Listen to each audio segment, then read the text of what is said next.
It's a little bit funny, this Euro fantasy. This game is just not the same as my FPL game. It's a new experience that I just don't like.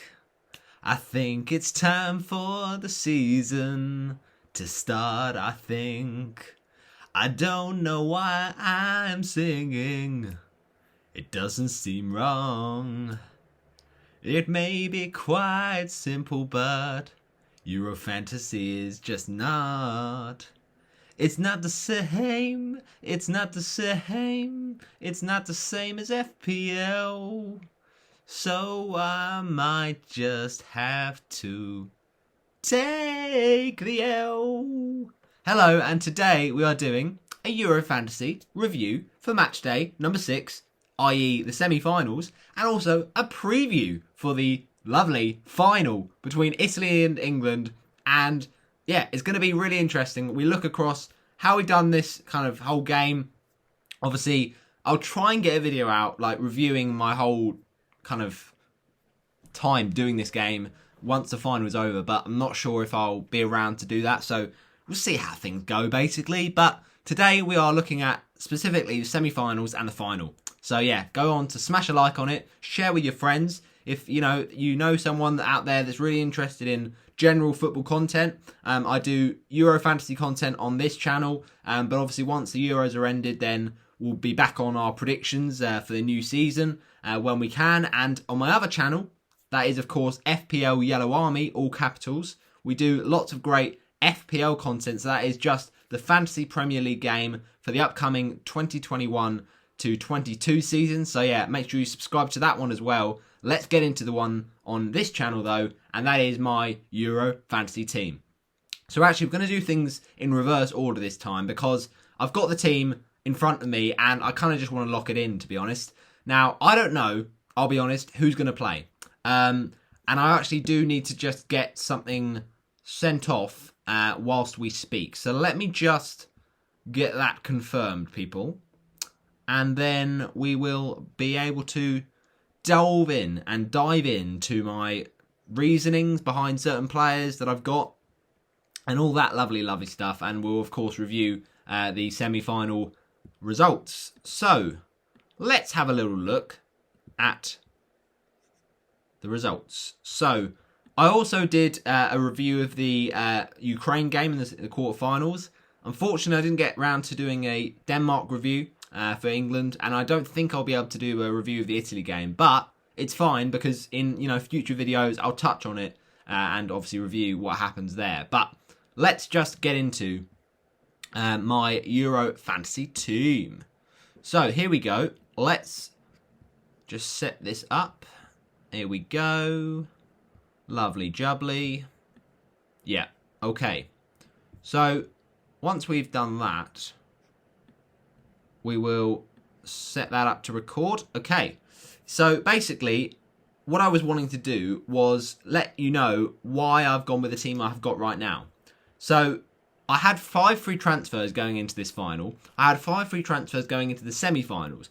And I'll be honest, there was one day when I was doing the semi-final team and I was trying to work it out mathematically in my head. Like, I had Italy players, Spain players, Denmark players, England players. And I was trying to work out, if I hedge my bets, if I spread the players around the teams, is that the better option? Or is it better if you go into the teams you think will go through? Well, the problem is, I had no, confidence in my picks. I thought Italy and England would go through. But I just thought, it's 50-50 with Spain. Like, they could win that game. And it was on penalties, so it easily could have been Spain if they'd have just had their, penalty shooting boots on. But the Denmark-England game, I backed England, of course, but still didn't think, it would happen until it happened. And it was amazing. So we had a bit of a mix, really. And that was not ideal because that meant we had a lot of Spain players. We had 3 Denmark players. But I worked out, for the final, it's a one-off. You don't need a full team. You don't even need, many players on your bench. But I guess you might if, say, the team news comes in and some players aren't playing. But remember, you can make transfers up till the deadline and obviously make substitutions because it's only one game. So only one captaincy. So it's a bit of a problem. We can't switch the captaincy because, of course, in the semi-finals, we had our original captaincy on Lorenzo Insigne. What did he do? He got 2 points, standard. So we switched it to Harry Kane. He did get a goal, but he missed a penalty technically, so he got 4 points. At least we doubled it, but yeah, it's not ideal because on our original team in the semi-final, we had both Morata and Chiesa, and by the end of the team getting locked in, we had neither of them.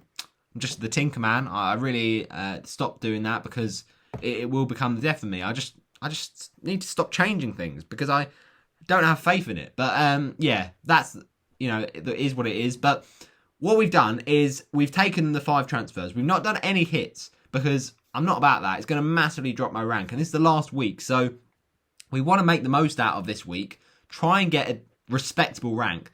We're currently ranked... Well, I won't tell you now. I'll tell you at the end of the video because we'll do our review. But it's not a bad rank. It's lower than I thought. I thought I'd be inside the top 100k at least. But it's not that far off, a few of the people I could be rivals with. So, yeah, it's not too bad. But it is quite bad. So, basically, we need a really good week. And it's really, really difficult with the final because, number one, finals in the past have always been cagey. You look at, France-Portugal, 1-0 in extra time. I think the season before that, or the Euros before that, it was 1-0 to Spain. Fernando Torres with the goal. And I think Fernando Torres scored in the previous one. So it is quite nervy. So there won't be points galore from both teams. There won't be points going forward necessarily for Italy if Pickford keeps up his, good record of clean sheets. But also there might not be necessarily points from an England perspective going forward because that Italy defence is so good. So, I don't know. It's a really difficult one. But you have to throw everything at it. You have to get all the players in for this game. So we've made 5 transfers and we've got rid of the following players. And they are, first of all, Oyarzabal. Now, I'll admit, it was a rookie error because I had Morata in originally, and then I saw he was on the bench. I was like, oh, panic. I went in and transferred in Oyarzabal, who was playing instead of him. And Oyarzabal, of course, misses chance after chance, and Morata comes off the bench and scores. Brilliant. But anyway, Oyarzabal's just got to go because I need a better forward in. And to be fair, there aren't too many forwards on offer because obviously someone like Calvert-Lewin isn't going to play. But I think having Belotti and Immobile could be decent because we always know Immobile often gets subbed off for Belotti. So, alright, it's not ideal because the way I've set my team up, I'm not going to have everyone starting at the same time. But let's just say, we feel like Saka's not going to play. It turns out he's not starting the match. He might come on, but chances are he might not fit into the system. So then we could just have Belotti playing instead of Saka. Because then, alright, Immobile might start instead of Belotti, but there's always a chance Belotti can come on. So it gives you that flexibility, basically, if you've maybe got one player on the bench to kind of rotate with. But we've gone with Belotti, and we've brought him in for Oyarzabal. The other player we've sold, who is just...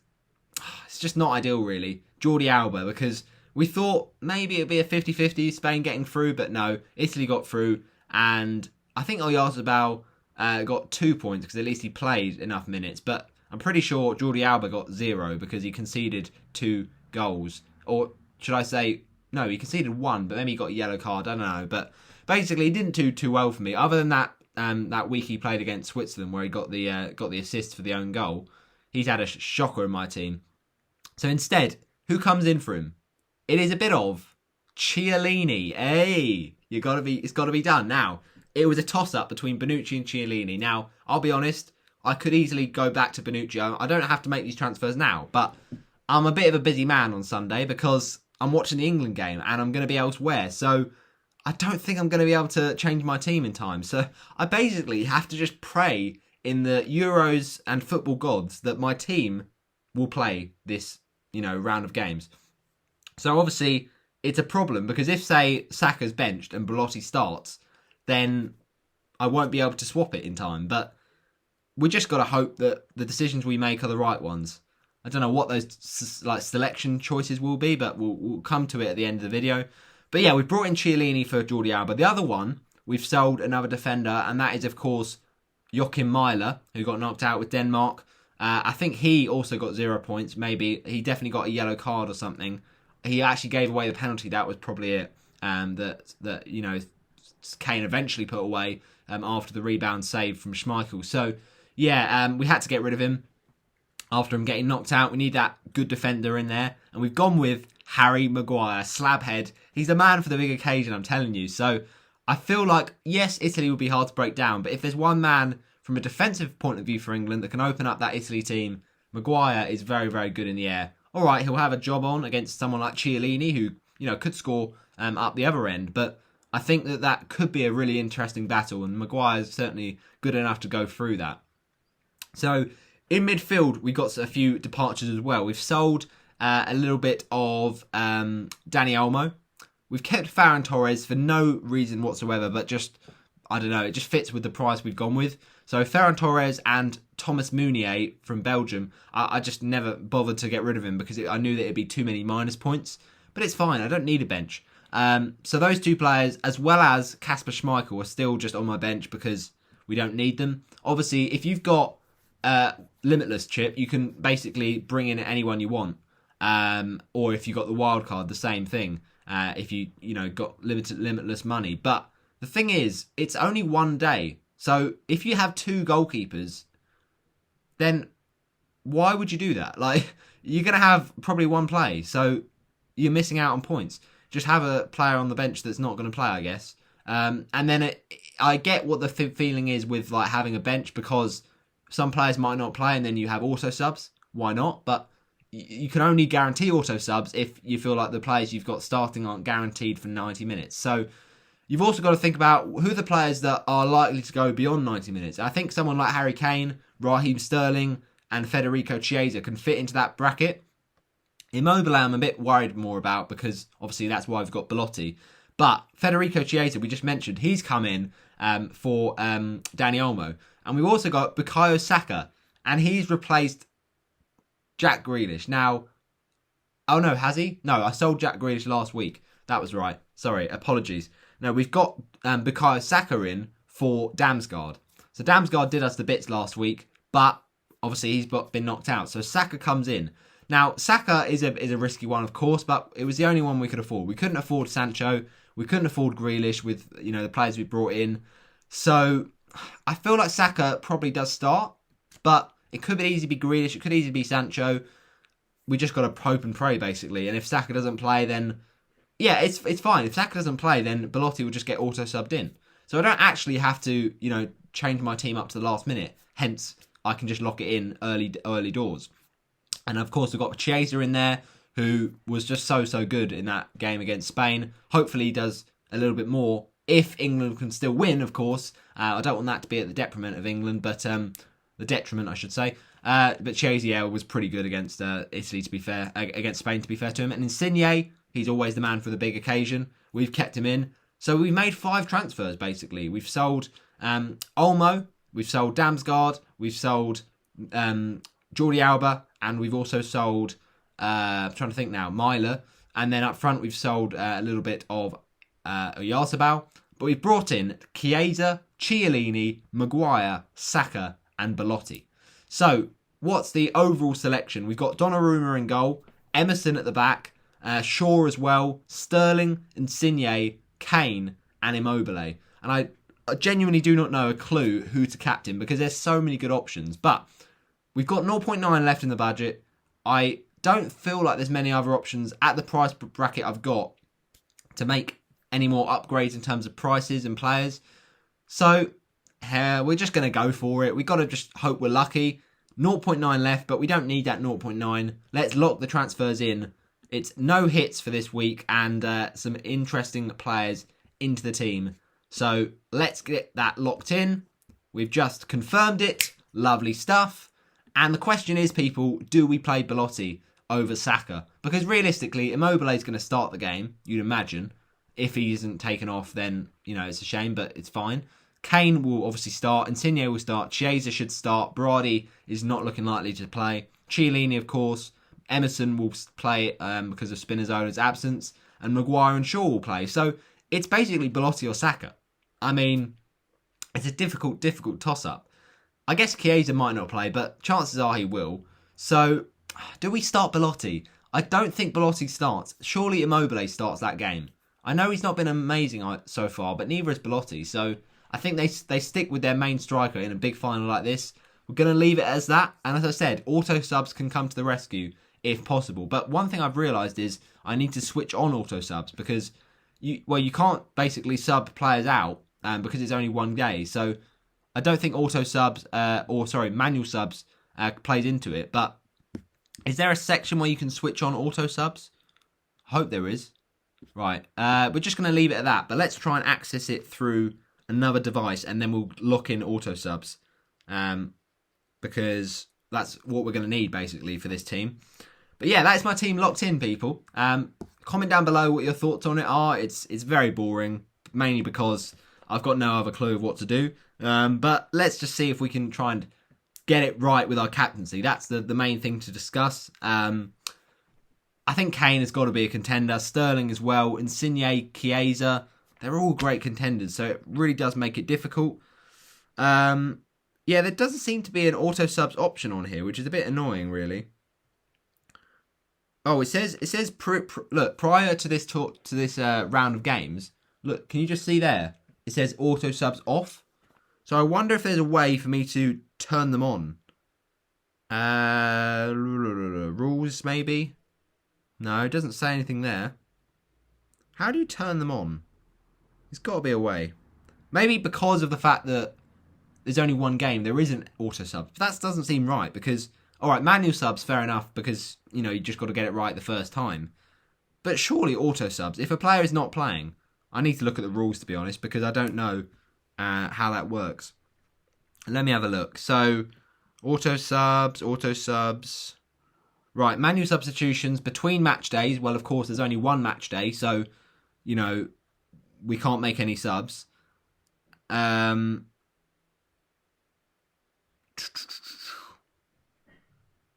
Once you've made manual substitutions, yeah. Automatic, okay. If your goalkeeper doesn't play, if any of your starting outfielders don't play in a match day, they'll be automatically subbed out. Yeah, it doesn't say anything about it. So you just imagine that, say Saka didn't play, that Belotti would come in. So it's fine. We're going to leave it at that. We're just going to hope and pray it works. And we're locked in, basically. So, yeah, hope you have enjoyed. But before we do leave us, of course, we are going to look over my captaincy and, of course, last week. So we finished on 42 points. Stinker, really. Our worst score so far. We made a lot of last-minute changes. We brought in Ferran Torres. He did nothing. Oyarzabal did nothing. We went with Emerson. Myler got 0 points. Jordi Alba got 2, but, it's not great. And we were stung so hard by not having Schmeichel. We had Donnarumma and we thought, yeah, he's got loads of save points from that game, so he got 3 points. We'll take that. But no, we backed Kane. He had a great record against Schmeichel, so we captained him. So we thought Schmeichel surely is not going to get that many points. England will score quite early on, and they might score more than one, which makes it minus points for Schmeichel. But no, of course, England win the game, which is, perfect, but Schmeichel goes and saves a penalty and makes loads of saves in the game. So fair play, Schmeichel. He had an unbelievable match. I mean, he played the extra time, which didn't help my cause. But he, of course, despite conceding 2 goals, made a penalty save, 5 points. And he saved 10 shots, which was 3 additional points. So, yeah, a bit of a nightmare there. But, at the end of the day, if we'd have brought in Schmeichel, we'd have lost 3 points. And then, all right, yes, we'd have gained it. So, technically, it's only a gain of 6 points, if you get what I mean. But we just missed out on 6, basically. So, whatever you take it, it is still not a bad score, 42. I think, generally, this week, if you finished on the 40s, you've done all right. You've not, hit the ground running, but you've not hit it on fire, but you've done all right. It's decent enough. And then, first on our bench, we had 2 from Ferran Torres. We subbed him out, of course. 2 from Oyarzabal. And 0 from Meunier because obviously he didn't play. But we didn't want to transfer out Meunier as well because we didn't want to take a -4 hit. So Donnarumma in the sticks, 3 points, meh. Alba 2 points, meh. Shaw 2 points, meh. Myler, meh. I mean, for once, he's usually so good. But England obviously got 2 goals and he conceded the penalty. Emerson, well, that was a bit of a lovely one because we brought him in. We're thinking, yeah, he's going to play. He's got attacking threat. and he actually got subbed off, got the clean sheet, and despite Spain, scoring a little bit after that, he still got the clean sheet points. So we love to see that. That was a good little shout there. Sterling won the penalty, but it wasn't enough for an actual assist point. It was just one penalty earned, so 2 points additional. 4 points is a bit sloppy, but actually that's the exact same that Sterling got, that Kane got. So it didn't make a difference who he captained. And Harry Kane, he did score an actual genuine goal, but he missed a penalty, which was -2, so that was unfortunate.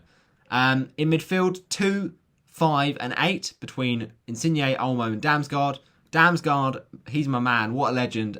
Gets the goal against England, outside of the box free kick, and the additional point for that is great. It's something to celebrate, and he's ended my team on a high, so I'm happy with him.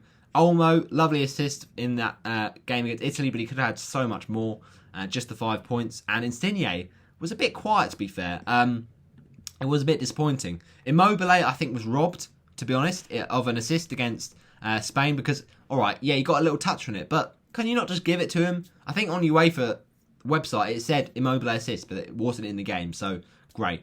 So 2 points for him, and then Kane obviously got the 8 points with the captaincy on him. So all in all, a bit of a shambles really, but to be fair, it's only 2 matches. We weren't looking to get loads of points.